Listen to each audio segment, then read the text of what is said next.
Ako si Sergeant Daniel Dan Alcaraz, isang sundalo ng hukbong sandatahanang Pilipinas. Mahigit 10 taon na akong nasa serbisyo, lumaban sa iba't ibang laban, nakakita ng maraming patay, at nakaligtas sa mga sitwasyong hindi ko akalaing kakayanin ko. Ngunit ang misyon na ito ang babago sa lahat. Nakatanggap kami ng utos mula sa taas, isang maliit na grupo ng mga armadong rebelde ang nagkukuta sa kabundukan ng Sierra Madre. Walang konkretong impormasyon kung gaano sila karami, ngunit ilang magsasaka ang nag-ulat ng mga pagkawala sa kanilang baryo. May mga nawawalang baka, alagang baboy at kahit mga tao. Ang ilan sa kanila nakita pang nawala sa dilim ng kagumatan at hindi na bumalik.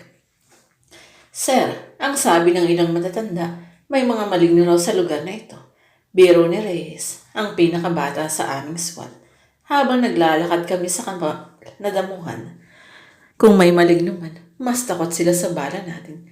Sagot ni Lieutenant Ramirez, ang leader ng aming unit.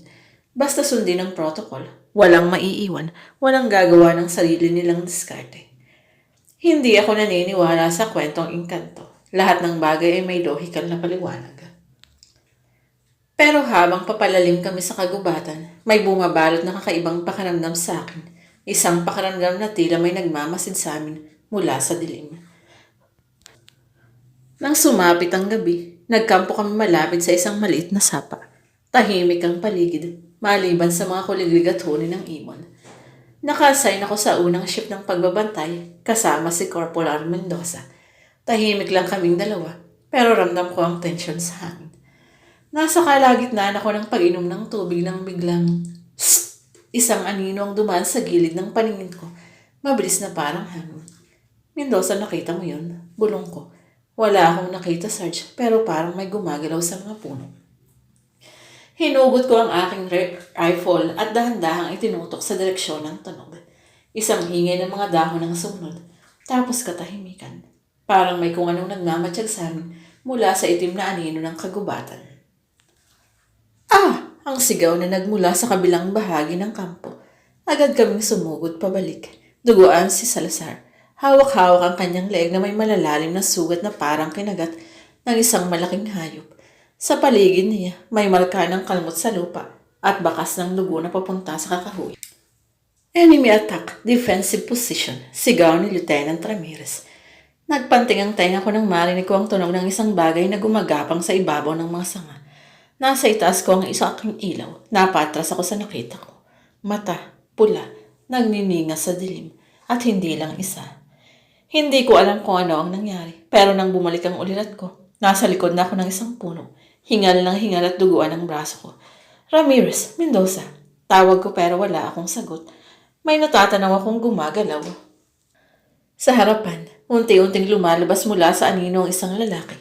O hindi na tao. Ang balat niya ay parang tuyong kahoy. Ang bibig punong-puno ng mahabang pangil at ang kanyang mga mata. Hindi iyon mata ng isang tao, kundi mata ng isang gutom na halimaw.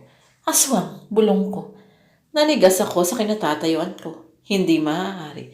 Hindi totoo ito. Pero heto sila. Naglalakad palapit sa akin. Ang kanilang anino'y umaalon sa lupa. Sumambulat ang mga putok ng baril mula sa aking M4.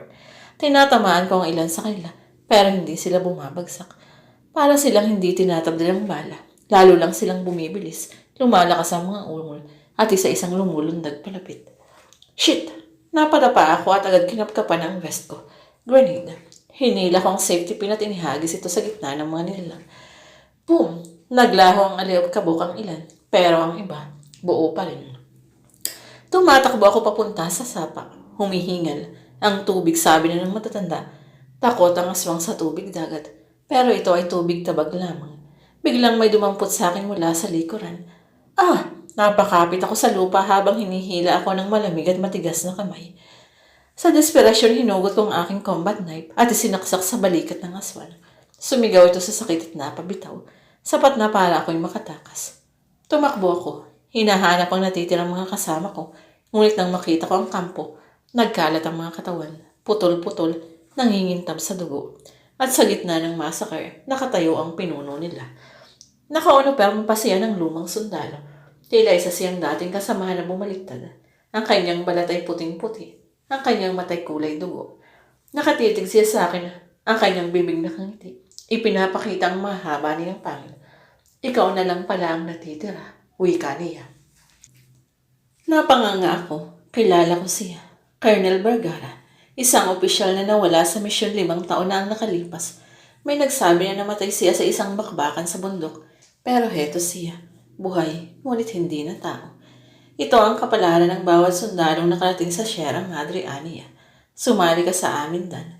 Maging isa sa amin. O mamamatay ka rin tulad ng iba mong kasama. Hinugot ko ang natitira kong magasin at itinutok sa bawat bala.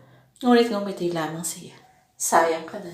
Sa isang iglap, nawala siya sa paningin ko at bigla akong naramdaman ng malamig niyang hininga sa aking batok. Patay na yata ako. Ang malamig niyang hininga ay sumahid sa aking batok. Parang mga kuko ng kamatayan na humahaplos sa balat ko. Sa isang iglap naramdaman ko ang bigat ng kanyang kamay sa balikat ko. Napasinghap ako. Ngunit bago pa niya ako mahuli ng tuluyan, nagawa kong humugot ng combat knife sa inilusong ito sa kanyang hita. Napatras siya. Nangangalit sa sakit. Dali-dali akong tumakbo. Habol ang hininga. Papalayo sa masakay na iniwan ko sa kampo. Ang mga bangkay ng aking mga kasama ay nagkalat, punit-purit, parang hinablot ng mga bangis na hayop. Pero hindi ito gawain ng ordinaryong hayop. Hindi rin ito simpleng rebeldang grupo. Aswang sila. At ngayon ako na lang natitirang buhay. Mabilis akong sumuot sa kakahuyan. Habol ang hininga. Pilit nilalabanan ng kirot sa sugat ko. Ang mga anino sa paligid ay gumagalaw. Parang may mga matang nagmamasid sa akin. Kailangan kong makababa sa bundok. Habang tumatakbo ako, nakita ko ang isang lumang battalion marker. Isang nakatagilid na kahoy na may nakaukit na numerong 203rd Infantry Battalion. Dito ay pinuwesto ng isa sa mga unit namin. Pero ayon sa mga ulat, nalipol ang buong grupong 5 taon na ang nakalipas. Si Colonel Vergara ang namuno sa grupong iyon. Pinunasan ko ang marker at napansin ang mga lumang marka sa paligid nito. Hindi ito ordinaryong vandalismo. May kakaibang mga ukit na simbolo sa kahoy, parang sinaunang sulat o rona. Sa isang sulok may isang maliit na ukit na hugis mata na parang laging nakatingin. Doon ko naramdaman ang malamig na hangin na dumaan sa likuran ko. Narito sila. Isang malalim na ungol ang narinig ko mula sa likuran. Hindi ito ungol ng isang hayop. Mas malalim, mas gutom, mas makamundo. Bumunot ako ng flashlight at tinutok sa direksyon ng tunog. Diyos ko. Sa ilalim ng liwanag, lumitaw ang isang nilalang na dating tao. Ang balat nito ay kulay abo. Ang mga mata ay parang nasusunog na pula. Ang bibig nito ay puno ng mahabang pangil. At ang katawan nito ay tuyo, ngunit matigas na parang kahoy. Aswang. At hindi lang isa. Sa paligid ko, nagsimula silang limutang mula sa mga puno. Ang ilan ay nakalambitin sa sanga, ang iba ay gumagapang sa lupa. Ang kanilang mahabang kuko ay kumakaskas sa putik at dahon. Bumalik sa isip ko ang sinabi ng isandang matandang magsasaka bago kami umakyat dito. Kapag pumasok kayo sa Sierra Madre, sundalo man kayo o hindi, hindi na kayo makakalabas ng buhay. Napasigaw ako. Saka pinaputukan ng pinakamalapit na aswang. 3 bala sa dibdib, hindi gumalaw. 4, 5, nanlilisik pa rin ang mga mata nito. Sa isang iglap, lumundag ang aswan patungo sa akin. Napaatras ako. At sa huling segundo, isinaksa ko ito gamit ang aking combat knife. At doon ko nakita ang reaksyon nito. Bumagsak ito. Nangingisay habang nanlilimos ng buhay.